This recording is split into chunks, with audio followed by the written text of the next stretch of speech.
হে cuties, চলে এলাম একটা নিউ মিনি ব্লগ নিয়ে। কাল হচ্ছে 3 মার্চ দোল পূর্ণিমা, আজ হচ্ছে 2 মার্চ।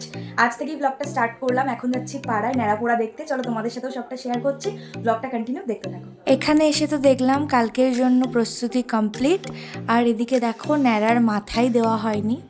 তারপরে এদিকে শুরু হয়ে গিয়েছিল ন্যাড়াপোড়া, তোমাদের সাথে সেটাই শেয়ার করছিলাম। কারা কারা ন্যাড়াপোড়া দেখলে আমাকে অবশ্যই কমেন্ট করে জানিও। দেন একেবারে ভিডিও অন করেছিলাম দোলের দিন সকালে। এদিকে আমার বর আবির গোছাচ্ছিল, আর আমাকেও ফার্স্ট আবিরটা ওই মাখিয়েছিল। সকলকে শুভ দোল পূর্ণিমার শুভেচ্ছা আর অভিনন্দন। আমরা এখন বেরোচ্ছি রং খেলতে, মানে আবিরই খেলবো। হ্যাপি হোলি। না, শুভ দোল পূর্ণিমা। তো আমরা একটুখানি বাড়িতে আমি নিয়েছি, একটু রিলস করে নেবো, দিয়ে বেরোবো।